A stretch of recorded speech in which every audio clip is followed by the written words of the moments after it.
wassalatu wassalamu ala asyrafil anbiya'i wal mursalin sayyidina Muhammadin wa ala alihi wa sahbihi ajma'in. Amma ba'du.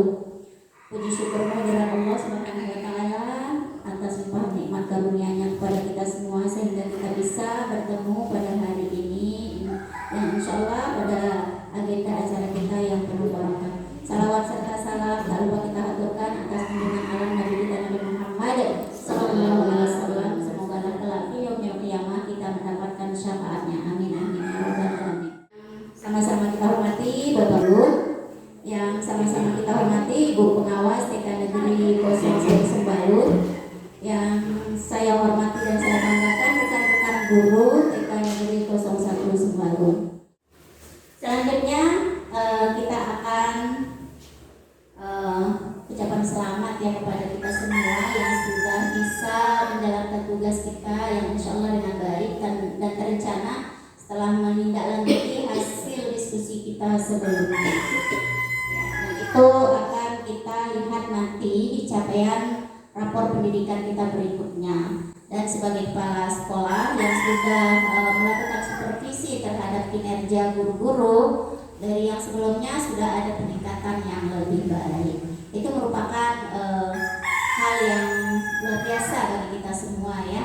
Artinya apa? Dari yang sebelumnya misalnya masih minim, kemudian meningkat menjadi maksimal. Dari baik itu dari perencanaan pembelajaran guru-guru, dari implementasi kurikulum merdeka dan pembelajaran yang berpusat pada murid.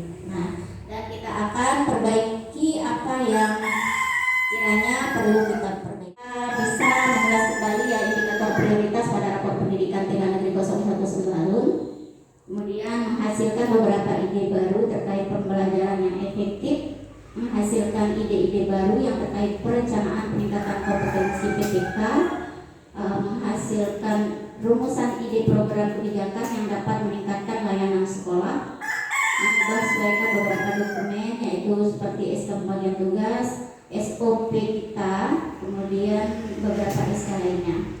Membuat rencana sesuai rekomendasi prioritas yang ada di lembar PBD. Kemudian membagi peran dan tanggung jawab untuk program yang direncanakan. Kemudian kita yang intinya di sini adalah kita menyusun RKT bersama-sama ya. Rencana kegiatan tahun. Di depan kita teman-teman ini adalah rapor kita ya, yang merupakan data kita untuk melakukan perubahan untuk sekolah yang kita cita-citakan ya.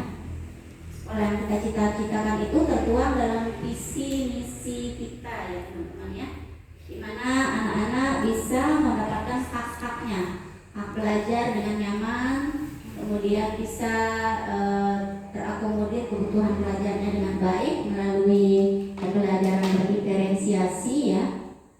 Nah, jadi kita perlu mengevaluasi diri kita. Di sini di lembar rapor pendidikan kita ada namanya lembar evaluasi diri. Ya, indikator layanan ini layanan yang kita berikan kepada sekolah kita. Ya, misalnya ada kualitas proses pembelajaran itu di elemen kualitas pembelajaran. Yang ini indikator ini adalah perlu perencanaan untuk proses pembelajaran. Ya, jadi melalui indikator layanan ini atau elemen ini kita semua, terutama guru, bisa melihat apakah dia sudah berada pada perencanaan proses pembelajaran yang efektif, baik itu dilihat dari modul belajarnya, modul pembelajaran, perencanaan pembelajarannya melalui RPPH. Nah, di situ kemudian diimplementasinya. Nah, di sini pemimpin dan manajer di sekolah ini memastikan ini semua ada untuk perencanaan pembelajaran. Ini sekilas ya Pak Komite terkait keberadaan rapor kita. Nah, di sini ini ada tanda sedang ini. Di D2 elemen atau kualitas proses pembelajaran pada praktik mengelola kelas. Ini yang masih kita dalam warna sedang. Jadi belum dikatakan baik pengelolaan kelasnya teman-teman ya. Nah, bagaimana pengelolaan kelas ini dikatakan baik ketika anak-anak atau murid-murid mendapatkan atau mengikuti proses pembelajarannya dengan menyenangkan, aman, terpenuhi hak kebutuhan belajarnya. Kadang-kadang guru-guru merancang kegiatan itu belum tentu anak itu sesuai kebutuhannya yang kita rancang itu ya.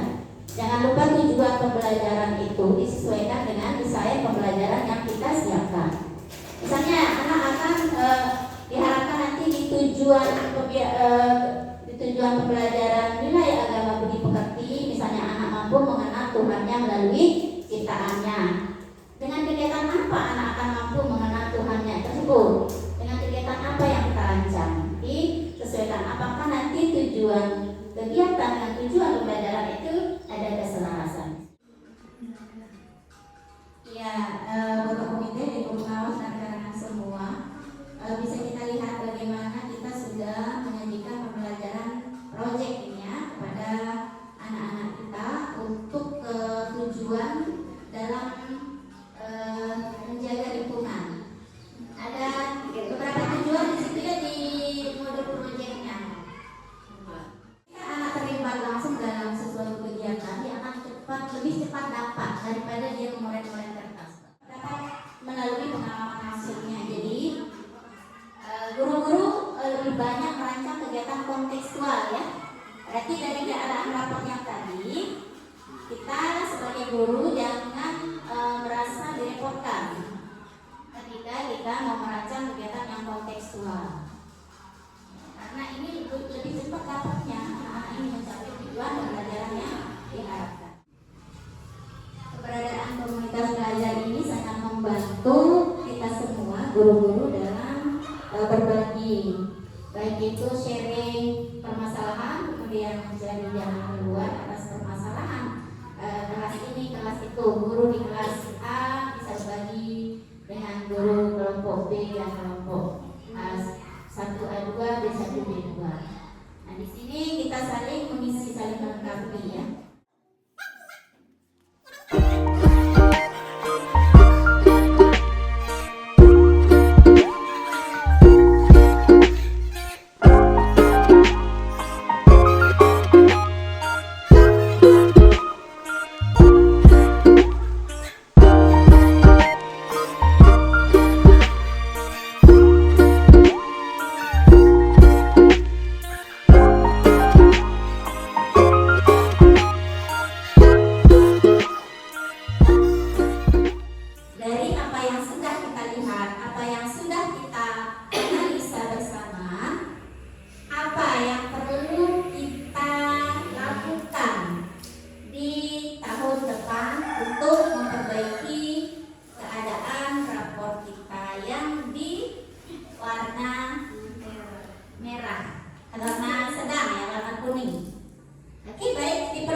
Kemudian kita akan menata kelas masing-masing, dan selanjutnya kita setelah suasananya di kelas kita aman, nyaman, kita akan memperbaiki kinerja kita di kelas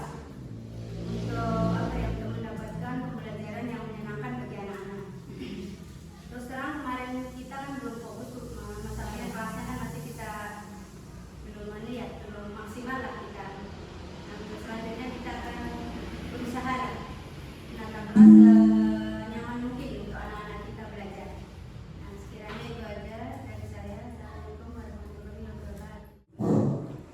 Bismillahirrahmanirrahim. Assalamualaikum warahmatullahi wabarakatuh. Waalaikumsalam warahmatullahi wabarakatuh.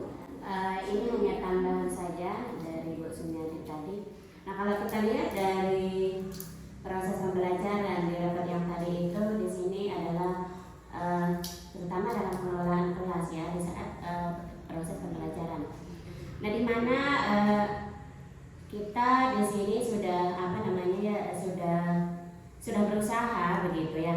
Tetapi dari sistem, karena yang kalau tidak salah kita isi yang kemarin itu, terutama ada di proses pembelajaran itu memang itu adalah masih kekurangan kita sebagai sebagai pendidik di sini gitu untuk mencari solusi itu masih kayak apa ya, masih bingung lah begitu.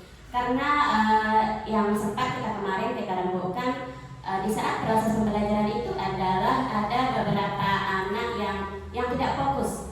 Nah, di sanalah letak bahwa di mana kita mengisi rapat pendidik di yang kemarin itu ya, di Sule Kejaran itu ya, kita mengisi di sana bahwa kita memang apa adanya begitu ya Pak ya, kita misinya apa adanya. Nah, dari sana kami di sini untuk misinya karena di setiap sekolah itu bahwa ada anak yang sangat-sangat aktif gitu, dan begitu juga terutama di kelas saya bahwa masih ada anak yang tidak fokus. Nah, karena tidak ada anak yang fokus, bukan semua anak yang tidak fokus Pak, tapi hanya 1-2 anak yang tidak fokus. Nah, tetapi dengan tidak fokusnya anak itu, itulah yang kita naikkan di sana dengan kejujuran begitu, tidak mengada-ngada. Nah, tapi di sini karena itu adalah kendala bagi kami sebagai pendidik di sini, maka kami akan berusaha lagi begitu ya Bu, untuk semaksimal mungkin bagaimana untuk bisa mengatasi masalah atau anak yang tidak fokus dalam proses pembelajaran. Nah, mungkin di sini kaminya lemahnya di sini bahwa masih dalam merancang kegiatan itu seperti yang dikatakan Ibu tadi, walaupun sudah kita membuat modul ajar, taruh di sini perharinya kami siapin kegiatan main itu 4 ya Pak ya, di kelompok A-nya kami sediakan kegiatan main itu 4 perharinya, tetapi ada aja anak yang seperti tadi yang tidak fokus. Nah, kadang kami sudah berusaha ini itu, kadang di sini ragam mainnya yang kurang. Walaupun kami sudah bahan alam semuanya sudah kami pakai Pak, bukan hanya kami menggunakan APE yang dibeli atau lain, tapi kami berusaha sebagai guru mencari bahan alam, bahkan membuat sendiri juga. Nah, tetapi masih ada gitu, maka kami di sini sebagai pendidik akan berusaha lagi gitu. Dan nantinya kami minta masukan dari Bapak Komite bagaimana langkah baiknya untuk bisa mengendalikan atau agar anak itu bisa fokus dalam pembelajaran. Mungkin perlu kiranya ya di setiap kelas ada sudut pengaman ya. Silakan buat pojok, selain pojok literasi, ada pojok pengaman kepada anak-anak yang tidak fokus di pekerjaan yang direncanakan. Di pojok pengaman itu akan dilengkapi dengan permainan-permainan favorit anak.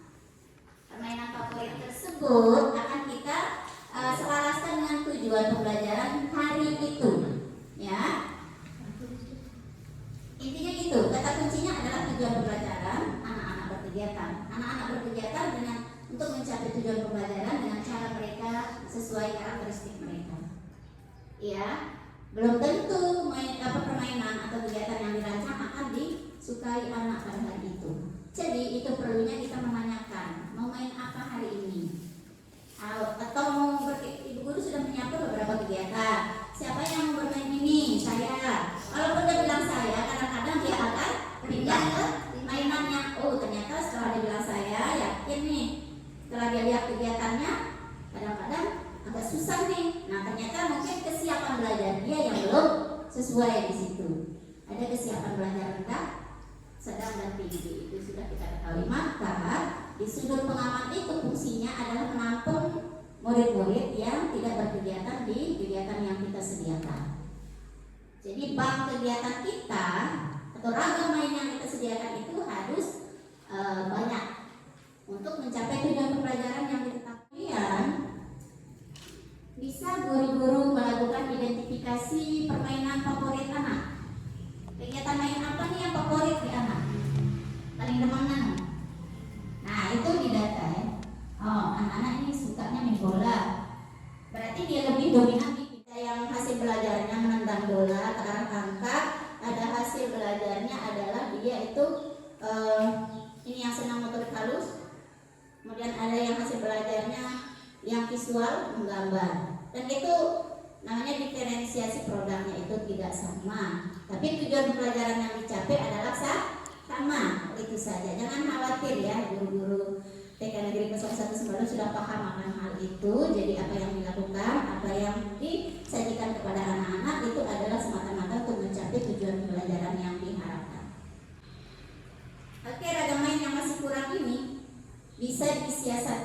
membuat bank kegiatannya. Masing-masing kelas punya buku daftar kegiatan. Nah, sekarang kan mudah kita searching ya. Nah, cari saja kegiatan di kognitif, misalnya apa saja.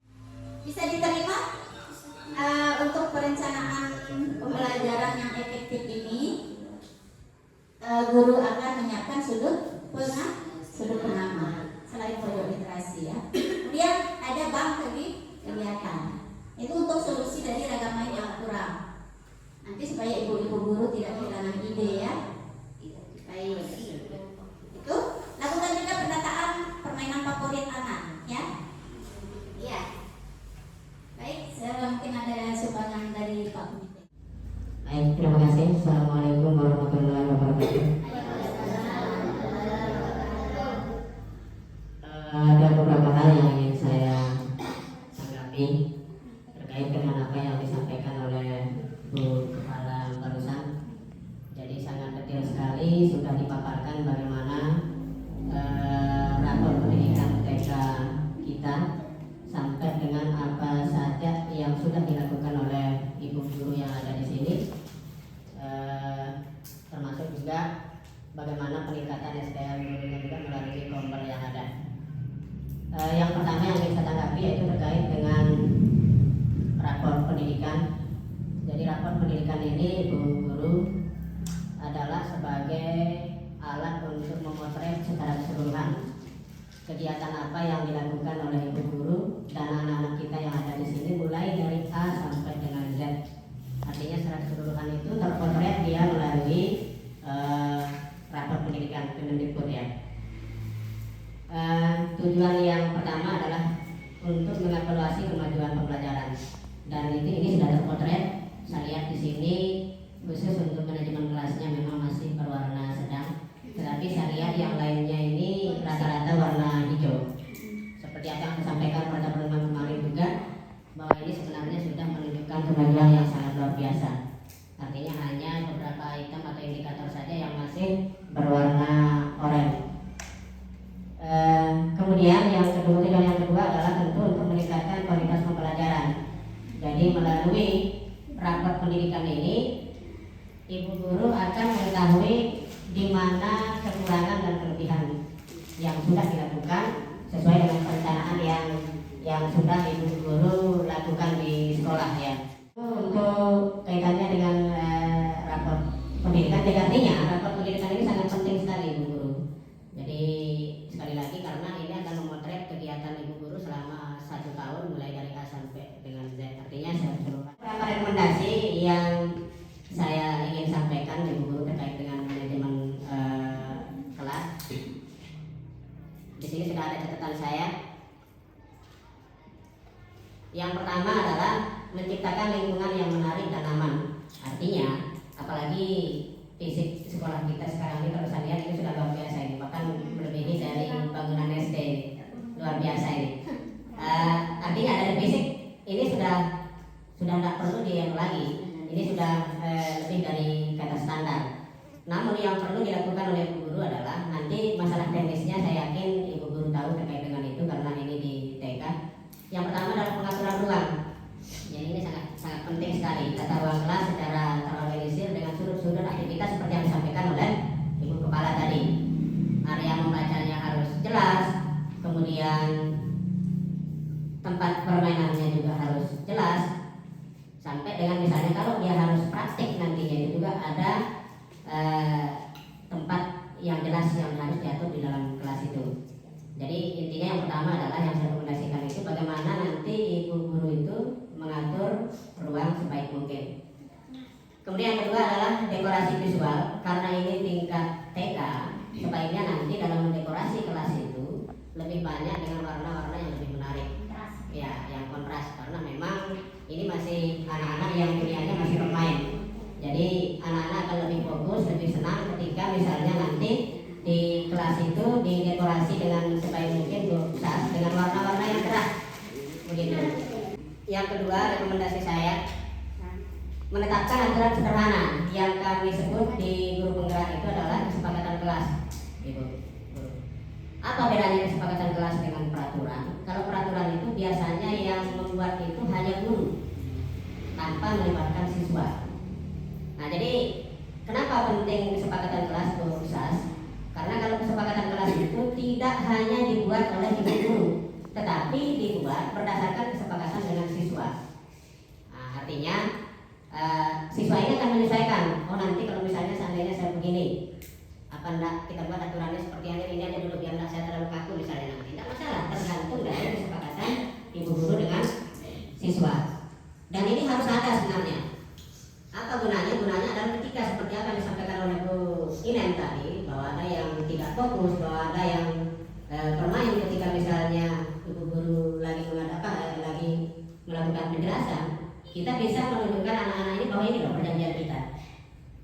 Bukan perjanjian yang hanya dibuat oleh ibu guru secara sepihak. Nah, itu pentingnya kesepakatan kelas ibu guru. Jadi yang kedua itu rekomendasi saya adalah silakan sesegera mungkin untuk membuat kesepakatan kelas, atau mungkin sudah ada Bu? Sudah ya? Apalagi kalau sudah ada kan?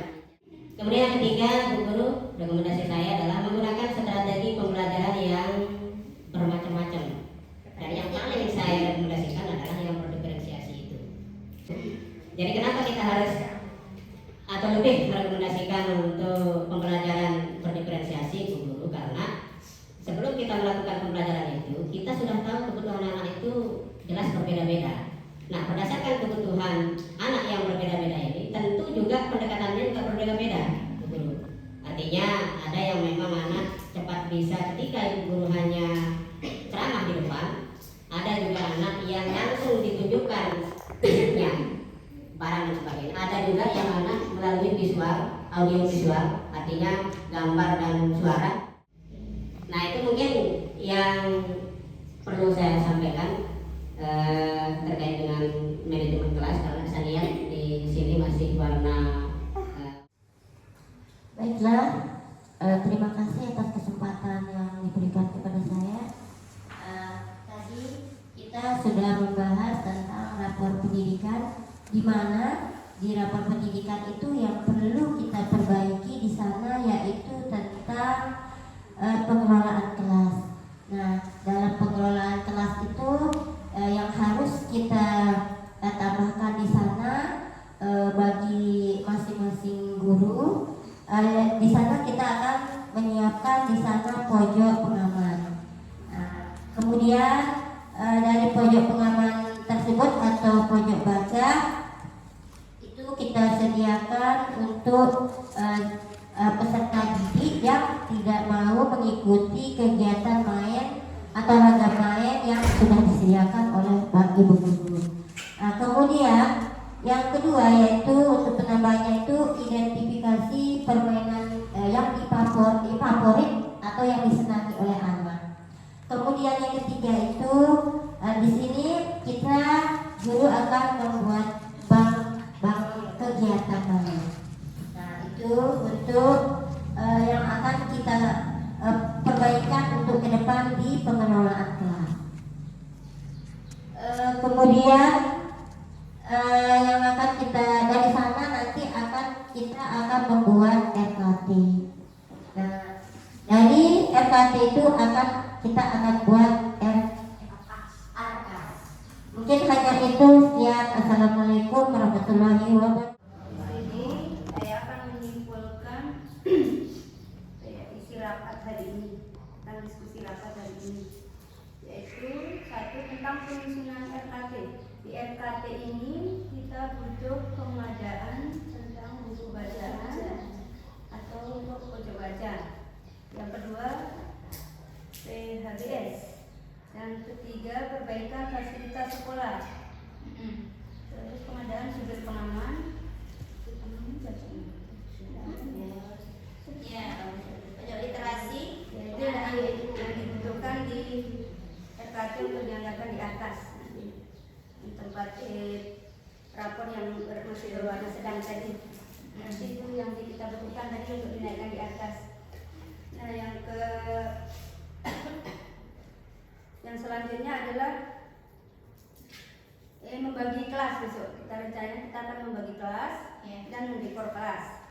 Serta selanjutnya meningkatkan kompetensi PTK di komunitas belajar. Ini kita juga akan melibatkan orang tua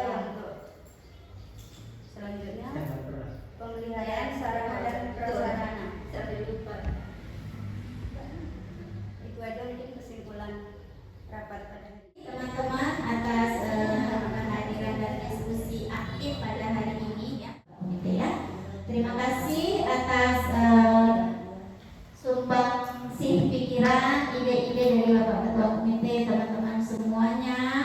Mudah-mudahan RKT yang kita susun pada hari ini adalah bisa meningkatkan kualitas layanan kita dan bisa mewujudkan sekolah yang kita cita-citakan.